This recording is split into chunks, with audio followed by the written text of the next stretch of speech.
Hello, everybody. Today is June 12th, 2020. You are in the Splinterlands Discord. And today, the two founders of Splinterland are doing a Ask Me Anything. There is a voice channel that is currently restricted to just Matt and I speaking. But all of the questions are going to be written in the AMA section. The recording doesn't have my face or anything in it. It's just the Discord. And because of that, I can't look at anything other than this AMA channel.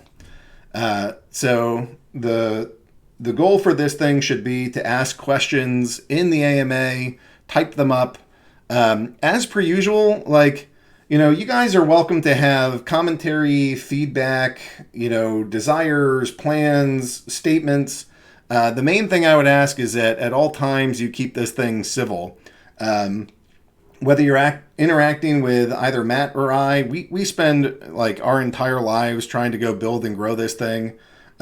So even if you disagree with us, please try to at least be respectful in the way that you're going to go speak with us. We're not your enemy. We're just humans trying to grow this thing and provide the most entertainment and value possible for you. And not only us, it's frustrating when players get really salty with us, but what I'm going to be pretty protective of is how you guys might treat each other.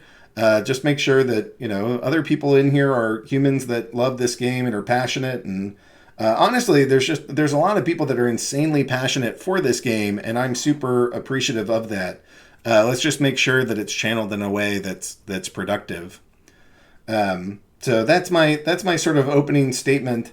Lots of you guys can ask anything, and Matt and I will do the best that we can to answer these. Matt, do you want to say anything as sort of an introduction? Well, it's hard to follow your introduction. I'd say let's just get started with questions. All right. So the questions are not going to be spoken; they're going to be typed. So go ahead and start asking questions.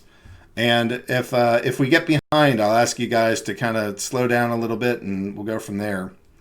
Are there any plans to make Champion League any different from Diamond? If so, can you give us a sneak peek? Matt, you want to take that one? Yeah, I guess it depends how you define different. I guess really it's just a way to further separate players that have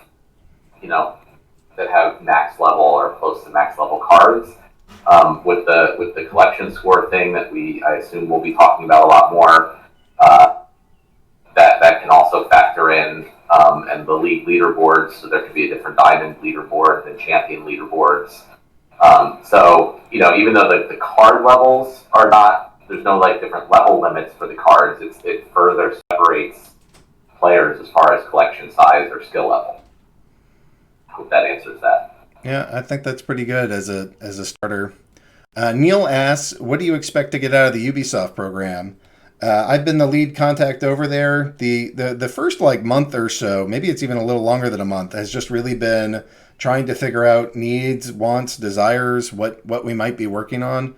But we finally finished that stage.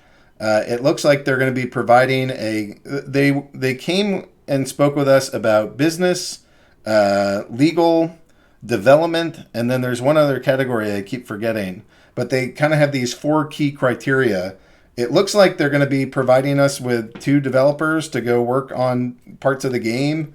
They have some legal thoughts. They have a whole legal team and did a whole legal review of what we're doing. And business-wise, it's looking at metrics of what we need to do to grow the game for marketing and just sort of how we design things. So I expect a lot of good advice, some actual hard work going into the product, and some nice announcements from AAA Game Studios saying that they're sponsoring us in their Entrepreneurs Lab. Next one, question. I applaud the new initiative to introduce collection scores. I think that will really help with the level 1 Phantom decks getting so many rewards and keep the different sized accounts in roughly the proper leagues. And this will definitely mean less rewards will be going out the door. My question is, since there will be much less given out due to cutting down the abuse, will you make sure to look at the user experience in regards to rewards at the lower levels? This is especially important since the majority of accounts will now be in the bronze and silver leagues, and we don't want that user experience to be terrible, i.e. we don't want to go from one extreme to the other and make the lower league levels feel it's not worth playing to receive one loot box. So, can I handle this one? Yeah, please do. So I think there's two different things here, but this is super important.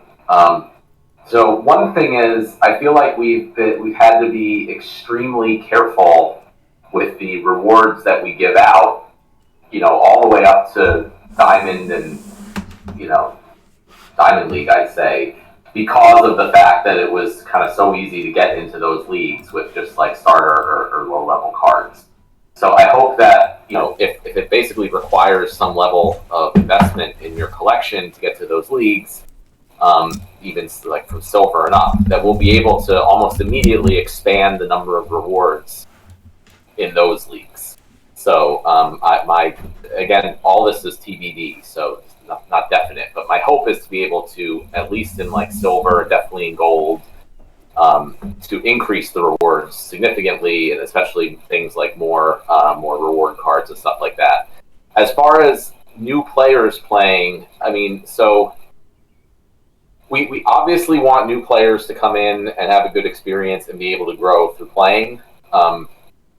But the reality is that, any game that gives out real rewards, you can't just give it out to anyone that comes in and plays. So sure, if you play, Clash of Clans or whatever, or Hearthstone, they can give out stuff to players just for spending time in the game, because it's not worth anything. And, there's no reason to create 1,000 new accounts.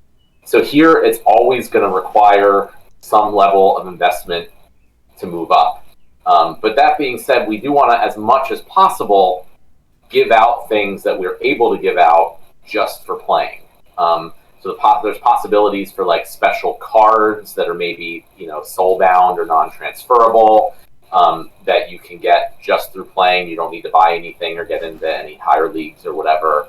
And just other things that aren't like, items that cost us money or that take money out of the system, so they can't be farmed, but still give new players a way to grow their accounts just through playing until, hopefully they might decide to buy some packs and things. So it's sort of like a balancing act there, but that's something we're definitely going to be looking on after hopefully we fix these initial problems with the leagues. All right, next up, what is the next step now that Splinterlands is the #1 DApp of blockchain industries? We're number one of a very, very small pool. We got up to 5,000 players, or at least 5,000 accounts playing in the same day. That to me is super exciting. I don't think any other major DApp on DApp radar has crossed that line. I think we're the first to do it. So our next goal, or mine at least in my head, is 10,000. And that, I'd like, obviously the goal is to make this thing as mainstream as possible, but we got to go do that in baby steps, and we got to bring in new players and bring in new people that want to buy and collect these cards. And that's what we're working on. How do we mainstream this? How do we get partners? How do we get influencers? How do we get just the other websites operating something about Splinterlands? There's lots of different pieces to how we keep growing this thing, but to me, the main focus of all that we're doing is really, all right, we're at 5,000. How do we get up to 10,000 per day, and going from there? Next question is, what about ambassadors? When will this kick off? I have the materials to go do this. I just haven't reorganized the approach because it's still COVID across most of the world. So when COVID settles down some, and more states reopen and more countries are open, then we can get that going again. I think the next question, which is Shenan's, that's an easy one. Yeah, we will add top battles for for the different leagues. So you'll be able to see the top Silver League battles or the top Gold League battles. That'll be part of the league leaderboards thing that we mentioned. All right. Goldbender asks, can we apply to be on Shark Tank? I mean, I guess I can apply. Whether or not it hasn't, that's not like a super high priority, but sure, why not? I love Shark Tank. That show is great. Next, what's the ETA on the land expansion? Well, the expansion and the pre-sale are two different things. You know, I hope, Matt, can we get the land expansion pre-sale out this year? Is that going to happen? I mean, yeah, our goal is much sooner than end of year, at least for the pre-sale of the land. As far as the full expansion, you know, that'll be like a next year type thing. But hopefully, if we can do that in parts, we will. Any reason why I can't share some of the pictures of what the lands look like? Yeah, no, you can share land pictures. Let's go do that. So I'm not gonna. I can just go through more questions while you're doing that if you want. Yeah, I'm just gonna share one or two of these. So answer a question or two that makes sense. To Matt, what's the plan for Champion 1 League with no win streak and no min 10 points? It makes it very frustrating. I mean, we always, look at things and listen to player feedback, but really, I mean, it should be, you're at the top, the very top when you're at Champion 1 League. So, it's really a matter of, it's not the type of thing where your rating's just going to be going up and up and up. It's the type of thing to see who's the best, right? Who can have the best win rate.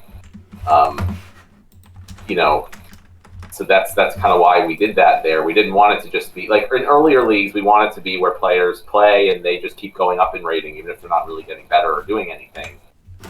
That's just like a good experience there. But that's not what we're going for in Champion 1. That's like the real serious competition to see who's the best in Splinterlands. SSS asks, any plans to deal with tournament bots? That's a hard one because I feel like that's not very specific and there's lots of different potential issues there. I'd say it's one issue that we want to address is a bunch of, whether they're bots or not, but a bunch of accounts playing in tournaments that like really don't belong in those tournaments. Like gold card tournaments have accounts just like that all join with the bare minimum amount of gold cards. So it's sort of just like a waste of a battle for people, and they just do it to see if they can maybe happen to randomly get in a prize. So we do want to make sure that tournaments are filled with, players that are competitive, whether they're bots or not. There should be competitive players in the tournaments. So that's something we want to work on. Jeremy Crow asks, what do we anticipate will be the minimum contribution to get a plot of land in the upcoming campaign? I was thinking. Go ahead. I was thinking $5 to buy a random plot of land.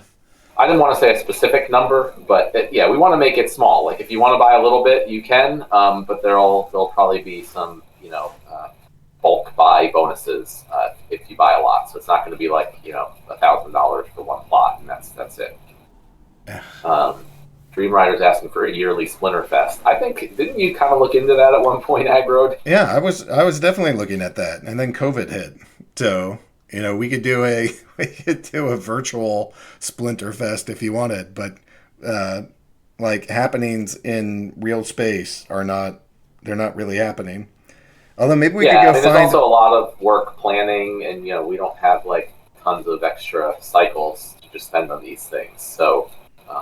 Well, Georgia's open for business, and I bet there's nobody down there because it's also summer. So if you want to go do summer in Georgia with me, we could go set something up. I'd say we wait till it makes sense. Yeah, I mean, COVID... maybe we could do something in conjunction with another group or something like that. Yeah, as part of a blockchain conference, we could have a little Splinterfest for Splinterlands players that attend that conference or something like that. Well, that's like the Kentucky Derby thing. The guys from Silicon Nexus want us to go down there, so maybe we tag on something onto that. But even that, that thing is supposed to be in August, and it's like, I know it's June, but it's still Like, will that even happen? Will the Kentucky Derby even happen?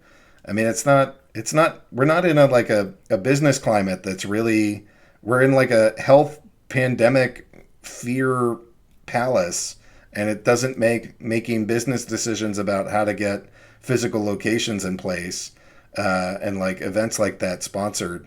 So, better to work on things that we know will actually be there in a couple months than, entirely canceled and all that work and potentially money is gone. Yeah, I want to try to go through this a little faster because I'm falling like way behind here, and I want to get to as many of these as possible. All right, what do you think of card skins as rewards, Matt? Yeah, so I mean, just like a little sneak peek is we're planning to add some type of like inventory management to the game. So there's skins that are like sort of added. There's the titles, like the Untamed titles. We want to do more with those. We also want to do custom avatars. There's going to be all sorts of other stuff in the game that aren't cards. So we want to add like an inventory screen where you can just manage all your other stuff. There will all be transferable. At some point, there might even be a market for those.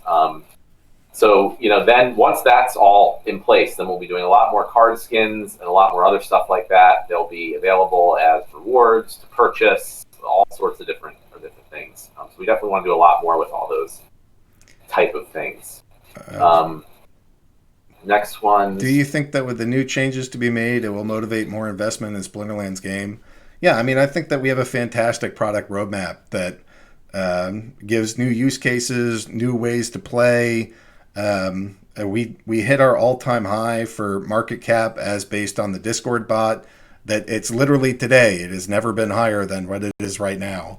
We're almost at $5 million. I mean, I feel like things are going pretty well there. So players like owning cards, holding cards, and I think that's pretty strong.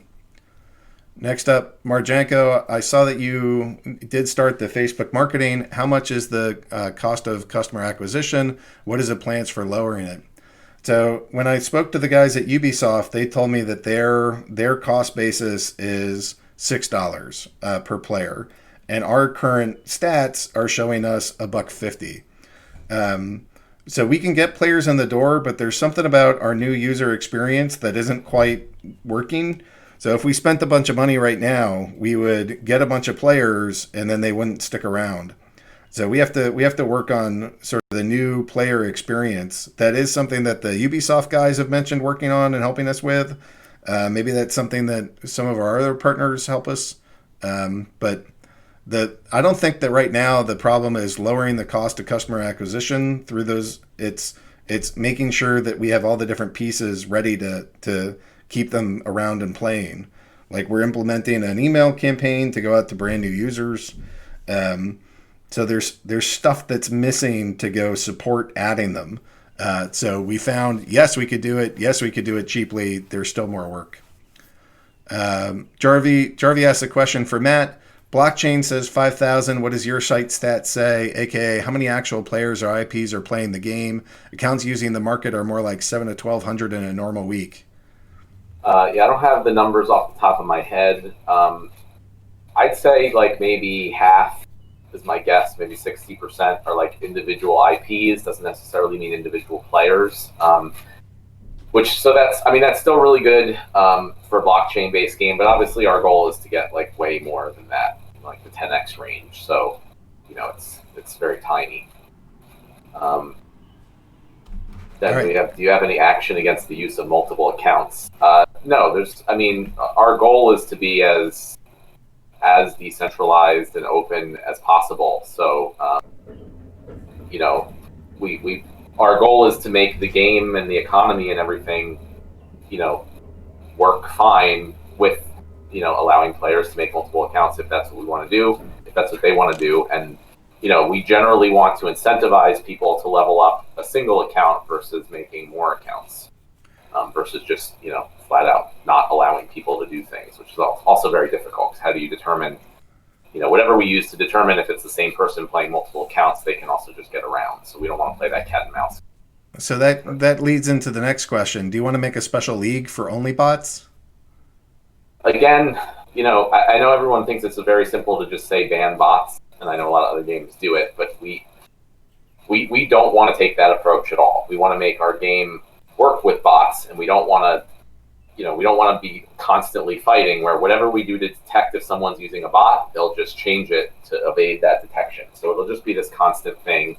And we want it to be open. I mean, the goal is eventually that, like, we're not the only ones running this. Other people could run their own, Splinterlands front ends or whatever. So, like, we might, and, people can obviously submit transactions directly to the blockchain. They don't have to use our website. I mean, that's all part of what this game is. So if you want something, a game where people are just going to say, like, you're not allowed to have multiple accounts, you're not allowed to play in certain ways, I mean, that's what the more traditional games are for, but that's not what we're trying to do.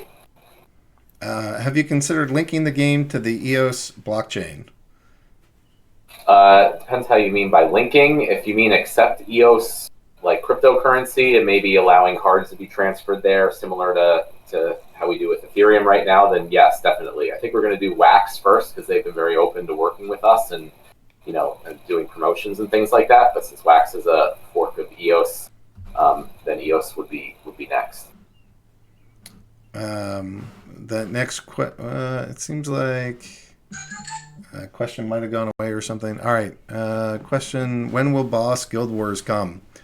So Guild War to me is one of the next. We got to go. We're doing the deck floors now and the league, the different league leaderboards. That's happening now, and then we probably have. Are we doing the anytime tournament multiple rounds next after that? Yeah, I mean that's mostly done already. So it's just a matter of testing and releasing. So we'd like to do add a multiple rounds option for anytime tournaments and see if people like that. And then after that, I think it's the Guild Wars, which are already in the process of being designed. Yeah. So that. So when will they come? I mean, I don't have a crystal ball that will tell you that. It's probably hopefully it's before the end of the year and well before the end of the year, but who knows? Maybe the Hive blockchain forks again, or there's like a million weird things that constantly happen in this space. So it's really difficult to give you an exact timeline other than to say we have some tweaks to the deck floors and league leaderboards. We have some tweaks to anytime tournaments, and after that we'll be focused on we'll be focused on the Guild Wars, and boss fights will happen sometime after that. What For Jarvis' question is a development question. So the main thing about development is we have added more people, which in some ways has sped up things, in some ways haven't. So one thing is, like, early on, it was literally just me, and we were kind of throwing out stuff really quickly. And I think a lot of that wasn't as fully thought through and well developed, and that helped cause some of the problems that we're now, sort of working to fix, both in the economy and in the game economy and in the technical development of it. So behind the scenes, there's a lot of work going on optimizing the game. If we want to support 10x the player base, our current code base isn't going to support that. So we need to make sure that it can process 10 times the transactions in every single block in under 3 seconds. And we need to make sure it can support all the new features that we want to add. So there's a lot of like refactoring and code updating work going on. And then there's also a lot of work, kind of going on in supporting advertising campaigns and things like that. So this is all stuff that like literally wasn't happening at all before. And now it's happening in parallel with the other developers who are also helping work on anytime tournaments and the Guild Wars and other collection scores and changes that are happening. I mean, the other thing is that, like, in the past, we've been able to go do things more like, hey, here's this title of something we need you to work on. Matt, please go take care of that. And, it was stressful, but he sort of powered through it. I think we're past that to some extent, where, like, we really need to get more of this stuff designed ahead of time, and have more of it worked out, more details, less Matt figuring, and more of it like, okay, we've here's how we plan it. Here's a presentation. All right, all the key people, like the developers and the founders, we're all on the same page, and so that, like, we've had on this last one, we've had to go have Cryptomancer go back and like refactor and fix some things and recalculate collection scores a couple times. Like, it's not really a good use of time. It's better to go come up with a full design and then code it rather than code it 5 times, fixing each mistake that we've made. So we're getting better at that too. What is that place? Those are 2 lands. So those are some of the land cards or land art that you'll be able to buy. Top one's a forest, bottom one is a lake. Collection score can be used for tournament seedings and screening. Is that a... Yeah, TBD, but definitely possible. Come to Georgia, Neil says. What role will they play in the new game, the beta cards, or will they be forgotten? Are we forcing everybody to turn all their beta cards into dark energy crystals, Matt? No, by the new game, I assume that means the expansion, and the expansion is going to planning to add new types of cards, which are the items and spells. So the beta and alpha and untamed and all the other cards will still be used for the battling, just like normal. Yeah. All right. So will loot chests get a revision anytime soon? I think there's a lot of little things that we can fix with them, as far as just making them look nicer or work nicer, and then we're going to try to be adding a lot more different types and interesting rewards to them, and possibly adjusting the amount and types of rewards after the collection score changes. So that's kind of the plan for loot chests. Okay. How will spells work, and will these be correlated to land? So I guess that one's kind of answered in that initial post that we made about the expansion, but just real quick, the idea is that land will be used to build buildings, which will be used to craft the items and spell cards, and the items and spell cards will be used in the battles, as additional to the monsters and summoners. You can also equip items and cast spells. So Yanokar is asking, are those images that are posted above, are they New Moon or Asmare? And no, those are land types. Those are not individual continents. So maybe as more stuff rolls out, that'll be a little clearer. But you could have either of those lands in any of the continents. Hi guys, it is my opinion that potions are obtained from rewards limit the earnings of the user. My question, do you plan to keep these in the future, or could these be withdrawn in order to win only dark energy crystals and cards? So that's another one about the game economy. If we just give out if we just give out too many rewards, the economy will be unsustainable. So as I mentioned before, with the collection score change, my hope is that we can increase the rewards in some of the mid-tier leagues, which may mean just fewer potions and more DECs and cards. I think there will always be the chance to get potions in the chest, though, although that hopefully will decline in favor of other things in the future. Will land blocks all exist on one public map like prospectors, or will they exist independently without direction or location relative to each other? Nate and I have spoken a lot about what that should be. It's possible that the very beginning, when they're just land cards, that that there's not spatial relationship, but in some of these starter pictures that we put together, there are actual continents and there are actual plots of land on a map that they correlate to. So it's kind of early in development to tell you exactly what that will be, but the direction that we're heading is there will be a map. You will own a deed to a square or a unit of land on the map. But we'll see. That may also not be right at the start. So, as much as possible, we'd like to release things in stages rather than just waiting for an entire thing. So to start, the land blocks might be independent with no relative location, but then later on we may have them be part of a larger map that then you can interact with. It's still TBD though. So Matt, how likely is it that Splinterlands will cooperate with other Hive blockchain games, as in try to use Splinterlands assets in other games if any developer is up to it?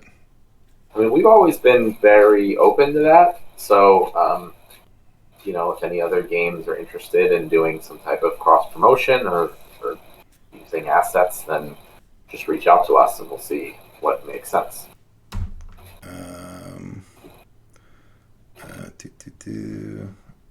Trying to scroll through for the next question. What is now the biggest problem in the game that you are working on? Please don't say bots. What's the biggest game? What's the biggest problem? I mean, you're Who asking. asked that question? That's Marjanko at 223. My brain. I'm the guy that does the sales and marketing here. So my number one problem is we don't have enough players, and I need to go grow this base as much as possible in as little time as possible to be sustainable and make sure that the cards have as much value as possible. So everything in my brain is always linked to how many players do we have and how functional is this economy? Because when those questions are doing well, then I would imagine that lots of other pieces are doing well. I don't think that's that's not the biggest bug that's broken. It's just what gets my focus is how do we get more people in this game? Yeah, I'd say but economy is behind everything, including how do you get more people into the game, right? The better the game economy is set up, and any game with like real valued prizes, the economy is the most important thing. A well set up economy kind of makes everything else work well. It makes it easier to develop new features. It makes it, easier to retain players. I think we've done a pretty good job. There's certainly tons of examples out there of games, blockchain-based games that did really bad jobs, and so we're definitely not doing that. And now they're gone. Yeah. But we have. There's so many things that can be improved with the economy, and it's an ever-changing thing. So it's like a constant thing that underpins everything. Even programming and gameplay. Speaking of gone, it's all about the economy. What's going to happen when orbs are gone, Matt? That's also TBD right now. So certainly immediately when orbs are gone at the rate they're going, there probably won't be any immediate replacement. So go get those while they last if you want them. Orbs were really just one of those things when we released dark energy crystals. It's just one of these special things. You could just you had to have dark energy crystals to buy. You can't get them any other way. So I think it's always our goal to have things in the game that are like that. And we will add more to replace orbs. What exactly they will be, I can't say yet. Will credit tokens ever be on Hive Engine? No. So the credits are very specific. In order to have credits work and be able for people to buy them with cryptocurrency and US dollars, they are not a cryptocurrency token. So they are non-transferable. They are exactly like traditional game tokens that you might buy in Clash of Clans or whatever. So they will never be transferable, and they can't ever be transferable. Well, they could be if U.S. law changes, but short of that, then no. So Too Curious asks at 226, are our cards ever going to become true NFTs? How do you want to answer that? I mean, I guess that depends on your definition of true NFTs. You can send them to an ERC 721 token. I don't know of anything truer NFT than that. But I guess it's that's something we could also talk about separately later. But I guess I need more details on what true NFT means. Yeah. I'm not looking at the bottom of the chat right now. I'm at the questions we're answering. So if you are all furiously writing that, I guess we'll get to that then. Yep. Any new ideas for new game modes for Splinterlands, like 2v2 fights, battle royale fights, or something similar to that? That probably goes into the boss fights. So there's lots of cool, fun, different ways we can do the boss fights, which may be more similar to that. Do you have any other ideas, Aggroed? No, I mean, I think having the Guild Wars is a giant new playground for battling and sort of coordinated fighting, and then I think boss fights after that. And those boss fights and Guild Wars might, I don't know if it's 2v2, but I don't envision like team fighting. That's a little bit of a pain in the butt, but some of the boss fights in the Guild Wars get to multiple people contributing to the same fight. Are gold cards going to mine more resources than the non-gold cards, and how much of the difference will be for crafting spells and potions? I think he means like gold lands and non-gold lands, maybe. Yeah, I mean, we don't have any specific details and numbers on anything, but we're the plan is always to have gold cards be better for things that they can be used for than the non-gold versions. So the regular gold cards that exist now, where and when they can be used in the land expansion, they'll do more and better than the non-gold cards. And similarly for anything else that's gold in the future.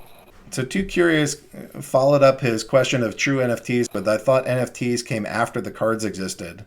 Not no. I mean, an NFT just means that you're tracking all the different details. So, like, if I send you Steam, you don't ask which Steam because they're all fungible. They're all the same. If I send you a card, you'll ask which one, and I'll say a Lord of Darkness, and you'll say which one, and I'll say a level 3, and you'll say which one, and I'll say alpha. Like, the fact that I have to go through all those iterations to tell you which one it is, they're all different like ways that we categorize these things, and it's not just do you have ownership or not, it's all these details. So from that respect, these are non-fungible tokens. And whether they're true or not, I don't know. We have an approach to them that really works well for this game, which is different than NFTs built on Ethereum. But go look at NFT games built on Ethereum and see how well they're doing. They've had a lot of trouble gathering players. So whether or not it's true or not, I really like the approach that we're doing. Question: are you planning to add battle DEC percent rewards to the alpha promo gold cards if you add the betas into the extra DEC percentage increase? And since we are approaching the untamed cards being the majority, do you think this will happen soon? So what happens to deck mining percentage for cards as we get further into Untamed? Yeah, I mean, I don't know about soon. But yeah, I mean, the plan has been and still remains to at some point, like beta cards, will kind of be a minority like alpha cards are, and then they should have some type of DEC bonus for when you win a battle. I hadn't planned to make any changes to the alpha promo cards. They get the benefits of being promo and gold. So alpha. Well, I mean, I think he means like the ones from the first Kickstarter, which have the alpha frame, is my guess. Yeah. I didn't plan to change those at all. Is VR being planned? I don't see a ton of VR stuff in our future, but if we found a good partner for it, then yes.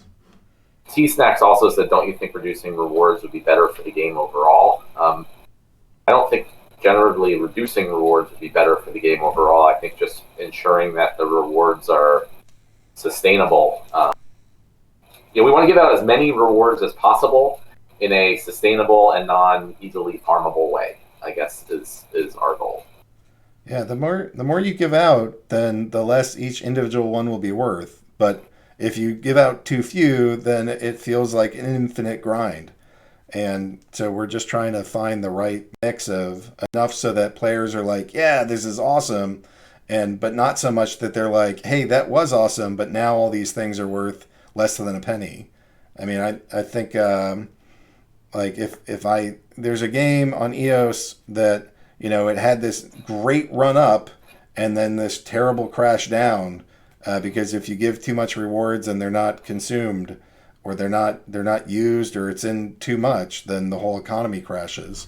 So it's a fine balance. Yeah, that goes into Ty 2's question about how bots farming DEC and rewards doesn't harm the game economy. It does, and that's why we're working on adjusting things to handle that. Well, do you feel, Matt, is allowing a bot to play, does that automatically make it farming deck? Is there... No, whether it's bots, I mean, you could just... I mean, obviously there are some advantages using bots that humans don't have, right? So it's our work to make sure that's not the case. Like, just playing a larger sheer number of battles shouldn't be better. shouldn't get you more rewards. So we need to fix the economy to make sure that bots don't have unfair advantages when it comes to earning rewards, and we have some work to do there. That's kind of priority right now. But is there a case where you can have a bot that plays that just isn't automatically considered farming? Well, that's just what people. I think a lot of times a bot is just an account that people don't like. Anybody that beats me is a bot. But yeah, it is. It's too easy to use automated play to get more rewards than intended right now, and that's something we need to address for the health of the economy. At 232, T-Snacks asks, give us your estimate about when we will reach 10 million market cap. I don't think that we make predictions like that. I think anymore. Yeah, I used to make stuff like that, and then it's it's too much liability. So I like this game. I keep accumulating cards, but I'm not going to talk about the future market caps. Do you have any plans to boost the price of deck, Matt? I mean, for the moment, really, the idea of deck is that it's kind of pegged at the value that we accept it for in the game. So, if it's trading lower than that on the markets, which it is currently, that just means there's kind of less demand for the stuff in the game than there is, supply of dark energy crystals. So in the future, we just plan to add more, hopefully new, cool, exciting stuff to the game that people will want to buy, and then it'll be able to be bought with dark energy crystals at the $1,000 to $1 rate. So, if there's enough demand for it, people will buy the dark energy crystals on the market, presumably to get a discount, and that will push the price up pretty close to that value. I mean, as far as increasing them beyond that, we always want to add stuff in the game like the essence orbs, and there'll be more stuff in the future that you can only get with dark energy crystals, so you kind of have to get them on the market. If you can't get them through gameplay to do that might hit the price higher. But really, every single card in the game is contributes to the dark energy crystal supply, since they can be burned. So anytime the dark energy crystal price would go too much over that $1,000 to $1 ratio, it would likely be the case that people would start burning more cards and push the price down. So that's sort of how it kind of keeps the price fairly stable, which I also think is good, especially for trying to get more mainstream people in the game, to not have to worry about price fluctuation there as much. The cards are the thing that we want, the value to go up over time. Chris asks, what are the next plans for guilds? That's guild tournaments and later boss fights. We addressed that a little bit earlier. Question from Jarvie. There's lots of emphasis on celebrating things sold or market caps. Can we have some things that celebrate as a community new user type stats? If you sell 100,000 packs, maybe how many of them came from new users? If 0% came from new users, then perhaps selling 100,000 packs is a total failure to the commuter, but 50% would be a success. On a related note, are you worried about burnout of getting money from the same people? So we recently had a conversation with a set of data scientists that would help us look at new types of data. And then what happened was that I was planning on working with them, and then one of our partner companies that we work with, the Blockchain Founders Fund, they put out a call for interns, and they got like a massive number of them. And within them are some programmers and some data scientists. So rather than work with a full professional team, because neither Matt or I have like an extensive background in data science, we said, look, we'll go work with the interns for a couple months and see what we can learn from them and that they can learn from us, and hopefully we'll get more data. I mean, it's not like I don't care, how many new users that comes from, but there's not a graphical interface that just automatically shows that. So we're trying to track new data and make some of that public, and hopefully I wouldn't be the only one giving some state of Splinterlands. You guys could go look at data and give your own synopsis on that. But I'd say overall, I mean, yes, absolutely. Now that we've been starting to focus on marketing and advertising and all that stuff, as Aggroed mentioned, data science is an important part of that. So we want to look at new users. We don't want all the funds that we're getting to be coming from the same people over and over. Although we're very happy that we have such supportive players. but yeah, I mean, the goal is to expand the player base significantly and have the number of new users and the amount that they're putting into the game far surpass what we have currently. And so a lot of that will involve looking at the data, and I agree that we should start making a lot of that, publishing and talking about that more. So at 2:35, Chris is asking, any plans to promote this game via live streamers and content creators, open sponsorship, promotions, and partnerships? Not really.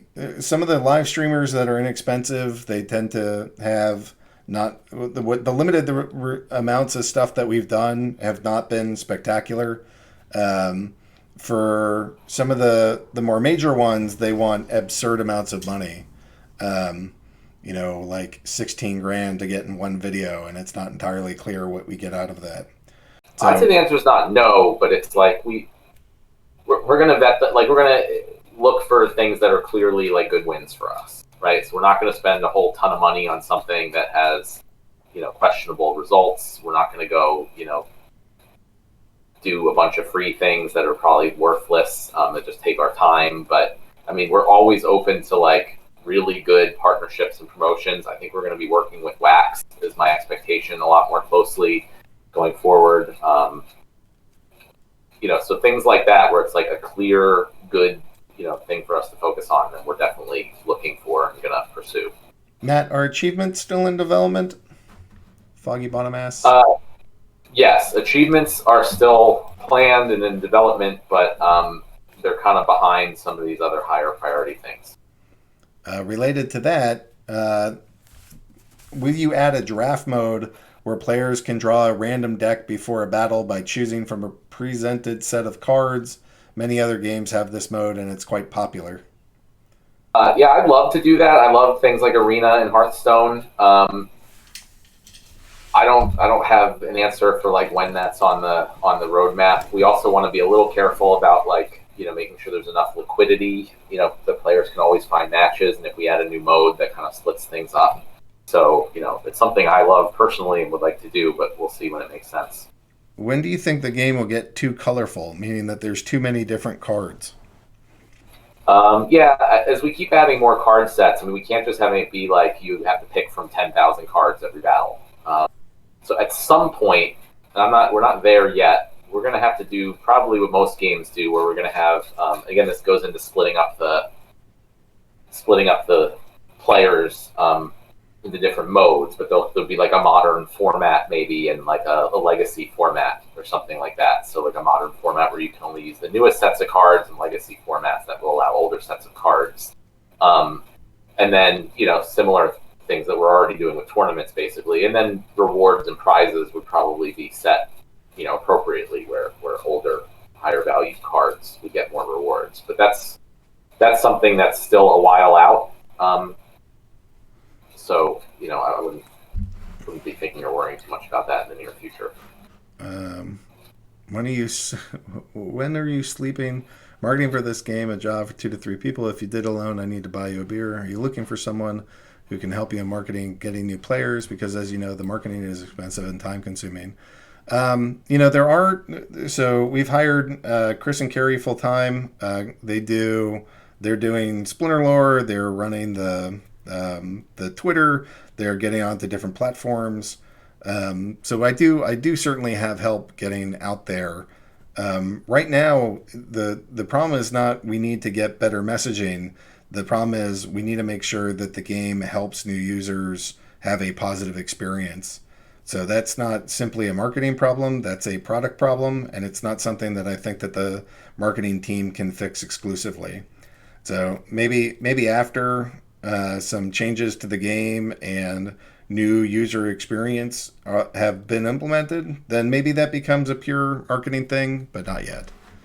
And anyone can just, go market the game. You get, give them your referral link. You'll get referral fees for any new players you bring in. So you don't need to be officially working with us to do that, certainly. When beta rewards DEC bonus, that was addressed. It's not yet, but it's still on the roadmap. Elko asks, do you plan to hire more staff developers to expedite any of the new additions being discussed? I mean, there are more dev people. I think we're finding that we need better design up front than we need just more developers in the mix. So, but yeah, I mean, overall, we're looking at adding more people, and in a sustainable way. We can't just add a whole ton of people right off the bat, but we're looking to add more people specifically in the areas that are roadblocks or bottlenecks for us. Random question: will alpha card holders become millionaires? We're not addressing future value of cards. Stealth Trader, no. What would be the holy grail event to explode growth? How can we help make this happen? Well, we gotta. It's gotta happen a little bit more organically than that, right? Like we want. We're on a steady pace. We have the most players playing right now than we've ever had before. Things are going well, and they continue growing. Like some random, completely viral growth might actually be a challenge for the game right now. So, right now, I think the next, like one of the next focuses just for player growth is really that new player experience. And as we nail that thing down, then we can focus more on growing and making sure that the game is set for that. So we're steadily growing, and we like steadily growing. Massive growth right away might not actually be helpful. So, well, though our goal is to also increase the growth rate, but still steadily. So we want the growth rate to increase, but any huge spikes in growth cause problems a lot, technically and otherwise. So as long as we can keep growing and increasing the rate of growth, that's the goal. Yeah, and I think partnerships are the best way to do that. Wax, other games that already have other brands and existing players, or like we're talking heavily with some of the websites that are out there that are constantly promoting these kinds of things, and to see how can we make sure that we're promoted more frequently and create partnerships. So if there are certain sites or certain companies or certain groups or certain people that you think would be really valuable to us, then go make introductions and bring them here into Discord or bring them onto Twitter and have them meet me there. And I'll take meetings with just about anybody. But there's not one thing that's just going to lead to the explosion, or at least I hope not. It's just steady partnership making, getting the word out, and because even if we had that massive explosion, all those people might not stick around right now because we don't have a good enough onboarding. So onboarding to me is critical. I'll take JR Vacations question. Perfect. Well, you don't always read them, so please read it first. Oh, yeah. Okay. Do you think the game, not the gameplay, but things like credits, DEC, Hive, resource credits, etc., is becoming too complicated for new non-crypto players? So our goal is always to make all the crypto stuff not necessary for anyone to understand or have to know about. We're not trying to hide it. We want to be very clear about what we're doing and how everything works for people that are interested, as I think most people are interested, at least to some degree. But the whole idea is you shouldn't have to own any Hive. We'll handle delegations for resource credits. Hopefully that'll become easier in the future with resource delegation pools and things like that. But our goal is that you don't have to worry about any cryptocurrency or know anything about that to play the game. I think we're doing a lot better than many blockchain-based games in that regard. But we still have, we can still improve. But I think also on the flip side, I think a lot of even the non-crypto people, they've all heard about Bitcoin and cryptocurrency. So I think they're all interested in it. So we want to make it sure that they know that it's there and what it is and how to learn more about it if they want. So that's the key there. And then as far as things like credits and dark energy crystals, I don't think that's a problem at all. I mean, if you look at other games, popular games, Clash of Clans, whatever, I know I keep using that, but whatever popular games you can think of, many of them have like multiple different currencies used for multiple different things. I mean, that's like gamers' things. Gamers like to understand all that stuff and how it works and what to use for when. And we actually hope that the lands expansion will kind of dig into that even more and like get people who are excited about managing resources and knowing about the different currencies. So I think that stuff is like exciting and interesting to most game players, if I'm going to make a generalization. How are current cards going to work with lands? Are max cards, for example, going to make mine faster, or only specific cards will be able to be used on certain lands? So your lands, you're gonna buy these lands, and on these Well, can lands, we just say that all this is still TBD? So this is just like our thoughts and ideas at this point. yeah. But you buy lands, you put buildings on it, and the buildings produce items and spells. And then when you get into combat, you'll have kind of two rounds of combat. The first round is you pick your summoners and pick your monsters as you've always done. Then you get to look at the two teams and say, okay, what is that guy doing? What am I doing? And what items and spells can I use to disrupt how they're fighting me? Because yeah, because it just it adds another element, because it's like you pick the team ahead of time, and it's awesome, but once it's picked, there's nothing you can do to edit it, and you probably don't have quite enough information right before a match to really like make game changing decisions. But here, ideally, you can look at what they're doing and find the right combinations and items and spells to really turn the tides of the match. And so smart gameplay will be essential there. I don't think he's asking how the current cards are going to work. I think with the lands and with the crafting and mining. Right, but you're like, so it's possible that your workers on the land will get some bonuses and benefits if you're using higher ranked cards as your workers on the land. But some of that still has to be developed. I mean, the main thing is that the land produces items and spells that come in as a second round of matches, and the main action that we're still doing is fighting in the seasons and in the tournaments. It's just now you'll have more choices of how that will work. Yeah, but I think there will be opportunities to have some of the existing cards interact with the lands and contribute to the mining and crafting, although the exact details are still to be worked out. But the idea then, obviously the more rare cards would do more, and it also might, there's a comment like the rusty android. Yeah, that might be, add uses for cards that you have extras of and you may not be using in battles. You may be able to have them work on your land to get extra value out of them. What about giving more DEC if more of your cards survive? What do you think about kind of performance in battle as a metric for that? Yeah, I mean, I think that's interesting. I haven't really thought through it, so I can't say anything more than that's an interesting and cool idea. I like the one thought that I had of where that might be pretty fun is in the guild tournaments. So like, I was a wrestler growing up, and so you would have your team would fight, or your team would have all these matches, and they were all individual matches, but then you would sum up the scores of how you did. So you would have like, did you win just by a little bit? You'd get 3 points. If you won by a lot of points, you'd get 5 points for your team. And if you won by a pin, you'd get 6 points. And so maybe there's a way to go incorporate that into the guild wars so that, if you have a dominating performance against your opponent, that it's worth more points to you.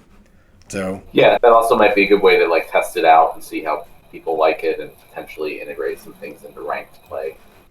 Did you say that what's the ETA on the land sale? You said officially like end of year, but Matt said we'd like to get faster it sooner, than that if possible. What month are you hoping for? Is that June, July, August? What do you think? Yeah, if we could do like end of summer time frame or early fall, that would really be fantastic. Obviously we want to get things out sooner rather than later. How is the AMA going? You guys are great. This is fantastic. All right, when I buy chips from a local store with DEC, it's funny that you mentioned that, because I think I don't know if you saw the post by Room Service, but he got WooCommerce, which is WordPress, working with Hive Engine tokens. So it's actually on our brain. Maybe it won't be chips, but maybe you can go get your kids some PJs or a beach towel that's going to be Splinterlands from a print-on-demand store. So hopefully that's not too far away. How about SPT? Will you do something with the Splinter Talk token? Yeah. So, yeah, I want to... Yes, we are definitely going to do something with the Splinter Talk token. First off, I'm moving it to Hive. So I got to go make a post for that, but we're going to move it to Hive. So we mentioned kind of an inventory system to help manage other assets that, aren't the cards in the game, which can be skins, avatars, titles, whatever else in the future. So I think when that's ready, that will kind of be the vehicle where we start to allow SPT to be used to buy some custom stuff, like just to make your avatar or whatever look cooler in the game. Question regarding marketing: can we advertise joining our Discord chat more? I think just being in Discord makes playing the game more better. I fully agree. That's when we authored the new onboarding emails. That's one of the first thing that's in there. I don't know where else I'd put it, but yeah, getting people to be linked to Discord sounds pretty awesome. Dreamrider had a question. What's the current list of DEC sinks, things that destroy DEC? So currently, and I apologize if I'm missing something, but I believe it's just potions, orbs, and the current skins that are for sale, and any guild contributions. Those are the only things I can think of that burn DEC currently. But as we add any future things in the game, especially lands are going to be, the expansion is going to be a huge DEC burning party, I think. Anything new we add is going to be burning DEC. And then for the guild for guild wars and guild tournaments, we're expecting to add more guild buildings. So we're expecting tentatively we're looking at something like a barracks or a bestiary, maybe some ways to go hold some common cards for the guilds. We're looking at ways to increase the amount of rewards you can get, and like an arena so that you can to help you fight at your guild wars at higher and higher levels. So those are 3 different guild buildings that we're working on. Maybe there'll be more over time, but those should be good deck syncs as well. Question: are you considering programs like missions and achievements to add to the user experience? What was the thing about the achievements? What did you want to share about that again? Yeah, it's something we plan to add. I just don't know where it is in the roadmap currently. But yeah, Dave submitted a very detailed proposal about missions, and the idea is really just to give kind of new players or people that maybe haven't even purchased the Summoner Spellbook, like things to do and ways to earn rewards, to get them motivated to then hopefully make a purchase. We're fully on board with that goal and that idea. I just don't have any more details yet. Yabapmatt, about user experience, a question that every new player asks me: why don't Splinterlands make a renting program on the site? Is this planned for the future?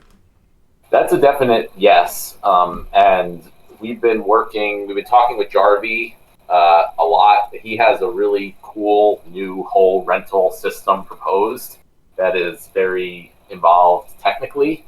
But ideally we'd like to help them build that, and also offer it on the site. Even if it ends up, the site just ends up going through Peak Monsters or other third-party markets that want to offer the service. I think rentals need to be a much cleaner and simpler system, which Darby has proposed, and I like. And then it needs to be easy for people to use and access in the game. When Essence Orbs leave, is the new series come out instantly? The answer to that is no. Splinterlands could have any mini games for each card series. I've done game jams in the past. They haven't led to, anything too major. I'll keep doing game jams over time with the hope that we sponsor a game that's pretty damn cool that catches on, and then there's little mini games that people can. We're not going to focus our time and effort on other games at this point, but we have always been pretty supportive of anyone else who wants to do something like that. Is there a timeline of what your plans are for Splinterlands for the next year or two? We have our broad roadmap. I don't, the expansion might take a good chunk of going into next year to go flesh out all of that. It's growing the game, getting new players, and adding new modes of play. Yeah, I guess we haven't done like specifically a roadmap post, but there's been things sprinkled in a lot of our other posts. So obviously there's the expansion post, which we discussed, which may be in a bunch of parts over a number of years. Then there's things more soon, things like the collection score and league leaderboards and things like that. There's guild wars, there's boss fights, pretty much everything we've discussed on this call already. New user experience, onboarding. So like there's tons of stuff. And we're kind of bouncing around through all of it. Let's see. Is the AMA being recorded? Yes. Maybe we could expect a bit of staking rewards correlated to collection score, meaning if you own or play regularly, we wouldn't need to just play or invest some more. But would also get airdrops every now and then, even if it's just a small amount of DEC, some regular or even gold foil cards, etc. as a thank you for being active in the ecosystem. Currently, airdrops only occur to people normally the same, having to buy more and more, but it's not much about what we currently have and play with. So besides ranked battles, could you consider running some of these cool share drops to stakeholders, aka card owners, that are betting to the game's success while they are not selling their entire collections? Yeah, I think that I like that idea. I mean, I guess with the Untamed airdrops, it's like sort of in the same idea. Players who have bought packs, and especially earlier on, they just get these airdrops and these rewards on an ongoing basis throughout the entire series. I like that. I like doing more stuff like that in the future. I don't know how exactly it would be structured, but yeah, I think generally rewarding people who have built up large collections and are holding on to cards is always a good thing. Will there be a downloadable version of the game like Gods Unchained has?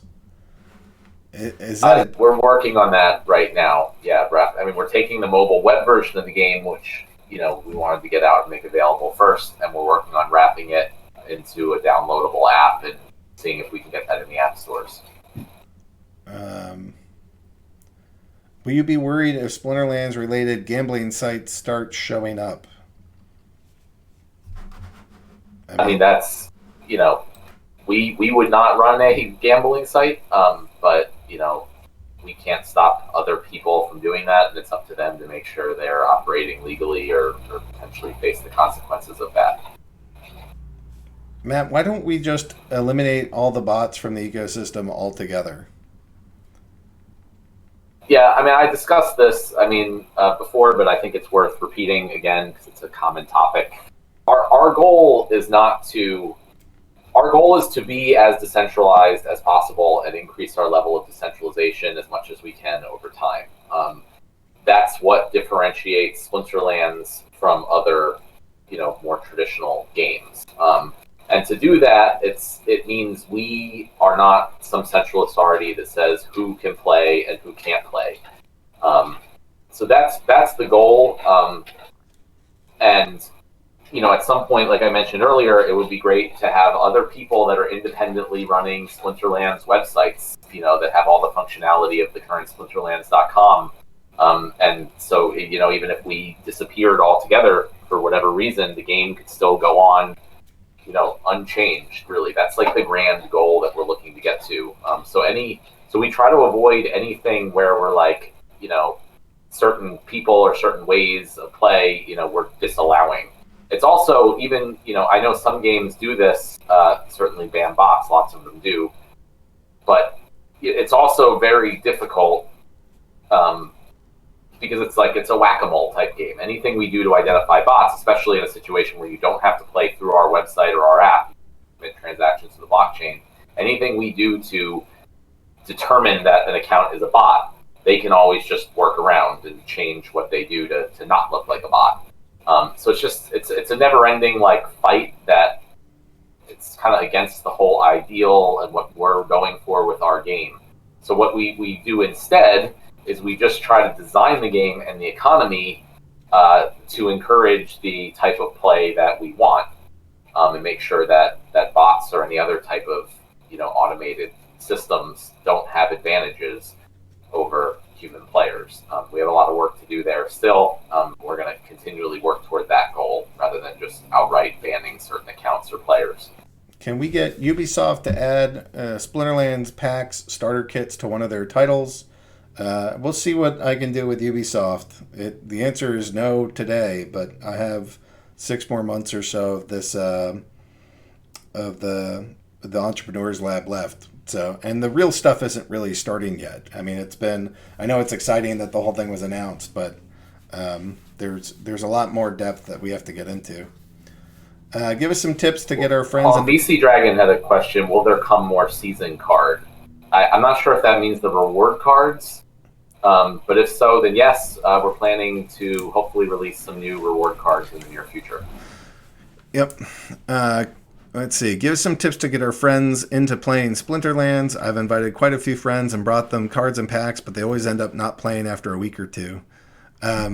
Yeah, sometimes this is part of why I think that the question isn't necessarily just how do we get people, it's how do we keep them here. So how do we get them into Discord and interacting with us socially? How do we get them interacting on the apps when they're there and talking to their guilds and making it social and fun? And then how do we make sure that they're onboarding, like how to play and they understand the rules? How do we make that a little bit more like easy to figure out? And there's a lot of challenges. You know, I've written scripts for something like 20 little videos, and I think we have 4 or 5 of them made. So there's a lot of work and information that we need to get out there. You know, we are at the frontier of blockchain gaming, and it's not automatic that people understand how this stuff works. So, yeah, I think the key there, it's like some people, they just get it, right? Everyone here playing or listening, that we all get it. We all understand the reason why we're here playing Splinterlands, using any other blockchain-based applications, or using cryptocurrency, like just the whole idea of the whole thing. What the benefits are, how it works, all that stuff. But and once people get it, we find they're very invested, not just in the game, but in the entire blockchain and cryptocurrency space.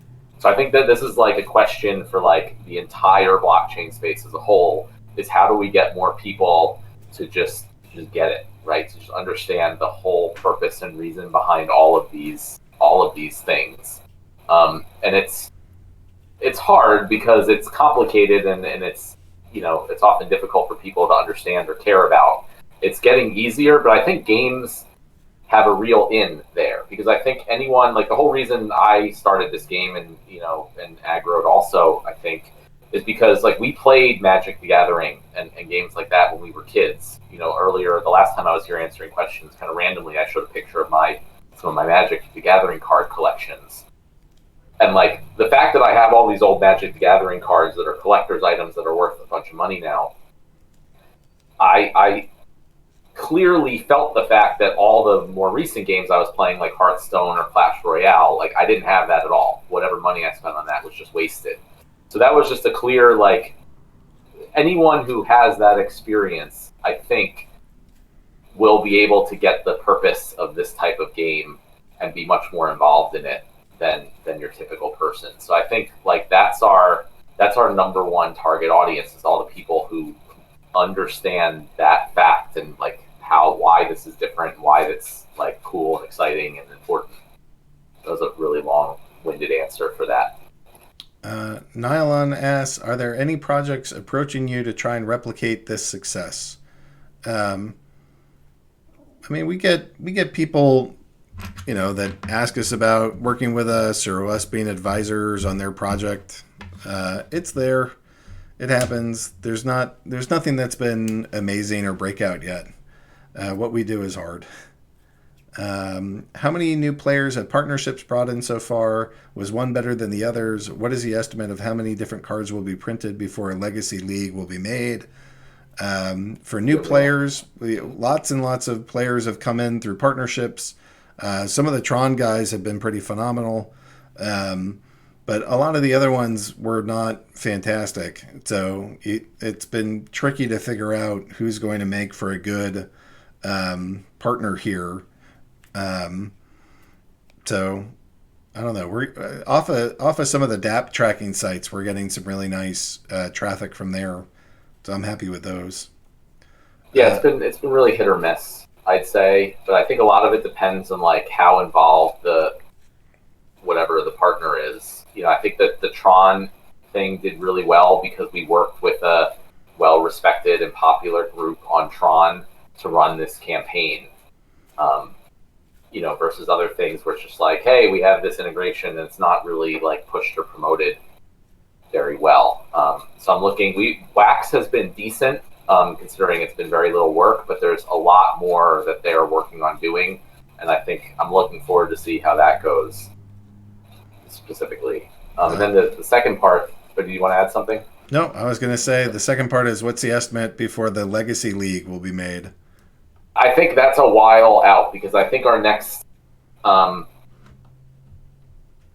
think we still have a while to go, especially because like even though a new set might have 100 or so cards, you're not picking from all those cards when you're making a team, right? You're only picking from whatever splinter you have and the neutrals with potentially dragons. So I think we could at the very least have another full set before that becomes a real problem.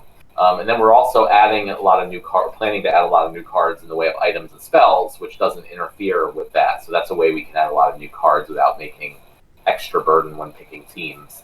But I'd say any type of like separating leagues is pretty far out, years at the least. Will Land Spells expansion bring up a new game mode, or will it be a replacement of the current game mode? Plan is to just be a replacement of the current game mode. Obviously, if people really feel like they want to play without that, and there's a large enough player base to support two modes, then why not? But the plan is that will be the how the game is played at that time. Would lands be bought or rented? You would have to buy the lands in the sales, but then we are planning to allow them to be rented out. If people buy land and don't feel like dealing with it, they can rent it out to other people to use to create the cards or mine or whatever. Stealth Trader asks, what about a tournament token for every tournament battle you win? So like if you win 3 battles but do not get rewards, you still get a tournament token for each tournament battle that you win. I think that's called the participation trophy. Are we going to do those? I'm trying to check the question. Like if you win a match in a tournament, you get a tournament token for having won a match. I guess I would say that would come under the achievement system, when we get to adding that. So it'd be something like there'd be achievement for, participating in X tournaments or winning X tournament battles. That's just sort of you can get something, even if it's just an avatar or a title or something, just for participation. What's the most consistent way to make profit in Splinterlands? Well, I'm not sure we should be talking about profiting and things like that, but I'd say that's not a question for us. Yeah, ask your peers. How much of a delay between the land sale and the actual expansion? Will it be a month or many months?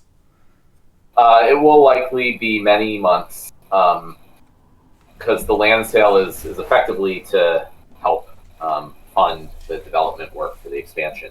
We're hoping to have that help, hire some more people so we can. We also want to keep adding to the existing game at the same time that we're building the expansion. So, the land sale will help to fund all that. So it'll be a little while out. As much as possible, we'd like to start adding in pieces, piece by piece where we can. So you can start using the lands earlier, but I can't guarantee that. Yeah, I think the whole thing will take at least a year to like fully implement, but who knows? Yeah, but anything we can do to allow people to start getting value out of their lands before that, I'll push for. Yep, ditto. We make the skins transferable or make some value for skins. That's the inventory. Technically, skins are transferable, although it's not available in the UI. And that will be added, hopefully relatively soon with the inventory system. Talking about card pools and future formats, did the design team have a number of about how many different cards they want to include in each new set? Also about how many sets or cards will be in the standard card pool at one time? I mean, normally when we add new stuff, it's 4 commons, 3 rares, 2 epics, and 1 legendary, and then maybe some of the Kickstarter stuff too. Anything else? Yeah, no, I mean the set size will probably be similar to the last, to like Untamed. Um, it seemed to work pretty well. I don't see a reason to change that. And then I can't comment on like what would be in a standard, league or whatever format now, because like I said, that's kind of far out. So we'll see when we get there. Is Splinterlands 18 plus because of crypto and all? I don't. That's more of a legal question, so we can. I don't want to answer that, but we can get back to that outside of the AMA. Question, adding on to the streamer's question, could maybe a little group set up for active Splinterlands gamers to live stream on other platforms for small growth? No paying out big streamers. Thanks for answering. I mean, you guys are welcome to do whatever. Like we have our Hive Power, and we give out votes, and people that make good content and post in other places get large votes, and we support that. So it's not hundreds of dollars, but if you're streaming every day, we can go support you. If you're pulling in new players and posting that in social media. Can the appearance of guild buildings be improved? Can the guild page be restructured to appear more like a guild place? Sure, I guess. Yeah, that's more a question of priorities and where how much work would be involved on redesigning the guild screen. I think it is fine as it is right now for what we need it to do. But in the future, there's tons of things I'd love to improve the look and the graphics on if we can. Will we ever be able to play for Untamed packs instead of beta packs in the Challenge Friend private match? Yeah, that's just something that we have very, very few challenges, so it's something we haven't got to. But I guess if that's something more people start asking for, then we'll prioritize it. It shouldn't be a big change. Will the Kickstarter merchandise go on sale, the book cards, etc.? That's a question I have too. Yeah, I mean, if we do the if room service sets up a storefront for us, then probably not the exact same thing, but some things or some physical things could go on sale.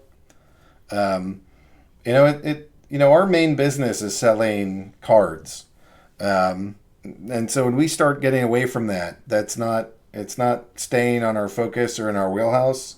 So we'll do some because we know that our players like having collectibles. But the base of this business is a blockchain-based trading card game, not a plastics manufacturing. So there'll be some stuff, but it'll be geared towards collectors, not it's not our mainstream focus. I'd like to buy more books for one thing, so if we can get someone to set that up, that'd be great. Say that one more time, Matt. I said I'd like to buy more books, so all right. If we could set that up, that's great. Okay. If card rental is used to try out cards, could you create a trial of 24 hours or less to experience how a new card could fit into your collection? Yeah, so I think in the new rental system that Jarvie came up with that I'm interested to help implement, it would allow for short-term rentals.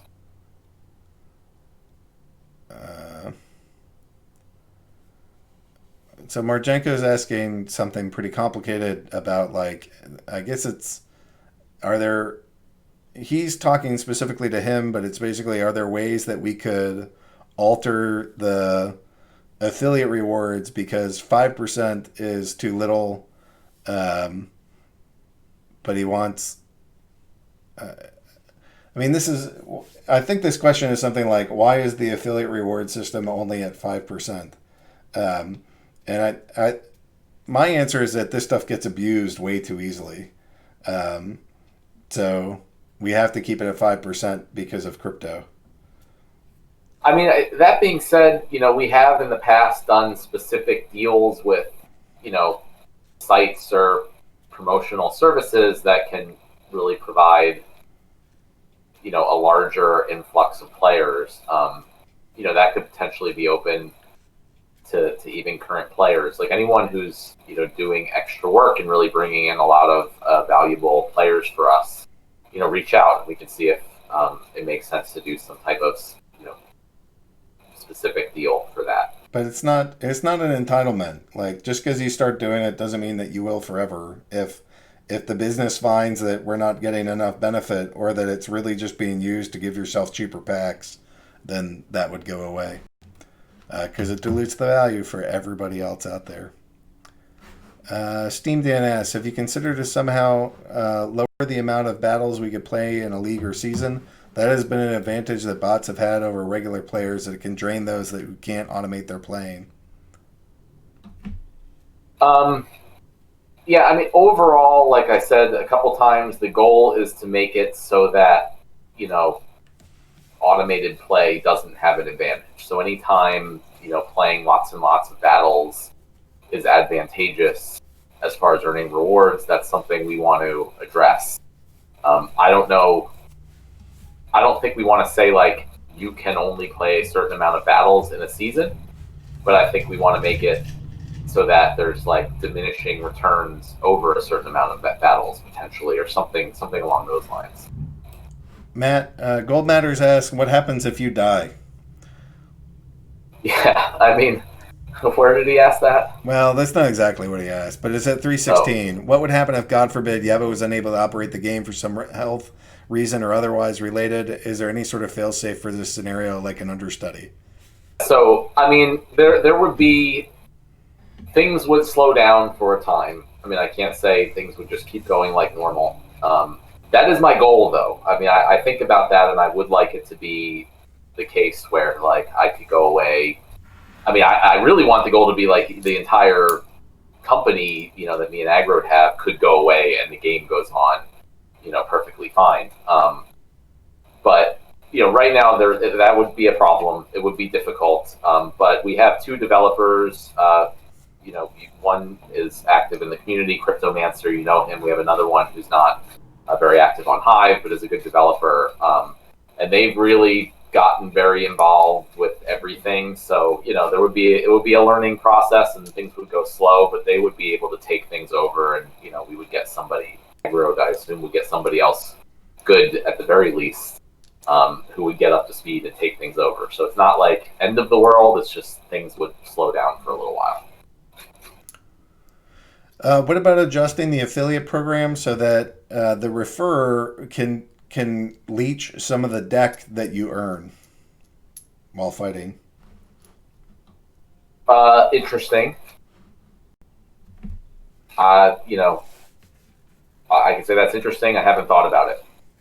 So it's sort of like a multi-level marketing type thing. But again, economy's difficult, so I don't want to say yes, we can do that, or no, we can't. But cool idea, something that we should look into. Can art contest winner creations become into game skins? Can we accept player created art for skins in the game?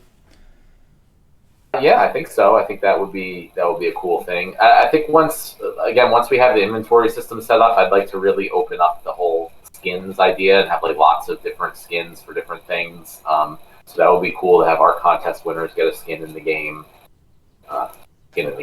Literally. But yeah, so I like that. Is there any estimate on how much dark energy crystals a land will cost? For example, 10,000, 100,000, million deck per lot.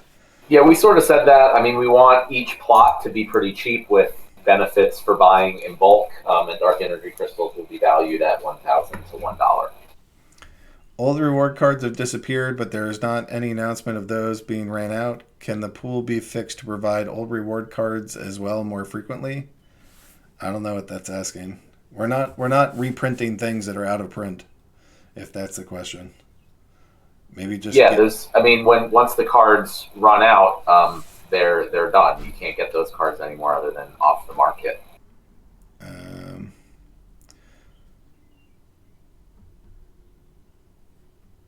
Looking for the next question. I love the 5%. You need a little kick for the marketing guys. I don't know, man. Well, I mean, it's been an hour and a half. I don't know, how long did you plan to go for here? No, actually, I'm at the end of questions right now. So, I think this can be pretty good. Let's wrap it up here. These were fun. Hopefully, you guys enjoyed this as much as Matt and I did. We're going to try to get Matt back. I think at the very least monthly. Matt, can you agree to monthly? Yeah. I think monthly AMAs are great. And I'll try to jump into chat here and there. But then also, I hope this doesn't bite me in the butt, but just if people have specific questions, you can DM me, and I try to take some time every day to go through DMs and respond. So through all of those channels, I hope that everyone can get their questions answered. Yeah. So, anyways, you guys have been listening to Splinterlands. Ask Me Anything with the two founders, Aggroed. This is Aggroed and my partner, Matt. Thanks for joining us. Thanks so much for playing. Thanks for helping to make this the #1 blockchain DApp in the world, as ranked by DApp Radar, which is the #1 DApp ranking site in the world. So I feel like we're on a great trajectory. I love seeing we keep getting new players. We keep seeing the market cap increase. I mean, there's literally just every stat that I'm looking at makes me think, I'm really stoked to be a part of this. This thing is awesome. And it's great to see this many players and this many people have questions and care about the game. And I know sometimes you guys are frustrated, and I know that sometimes you're frustrated with us and sometimes frustrated with each other. But I would just say that's fantastic, because one of the things that I've learned is, you guys get really passionate about this, and sometimes you're giant pains in the butt, but honestly, it's amazing. It's great to have so many really fantastic people that are part of this community, and both Matt and I are grateful for this. We hope that we're providing you with a very fun and entertaining game with a long and bright future ahead of it, and we're really grateful to this community. You guys are the bedrock of this game, and we're glad that you're here, and it's fantastic. Anything you want to add, Matt? No, I agree with that completely. I'm just really looking forward to seeing how big we can make this. And we need all you guys to be involved in that. Absolutely. All right. Well, that's it for the AMA this time. We'll, at the very least, we'll be back sometime in July. But thanks so much, and we'll be providing you updates. Check out our blog. Follow us on Twitter. Play some games. Win some prizes. Tell your friends, and let's keep growing this monster. So thanks so much, everybody. Have a great day, and thanks for participating here.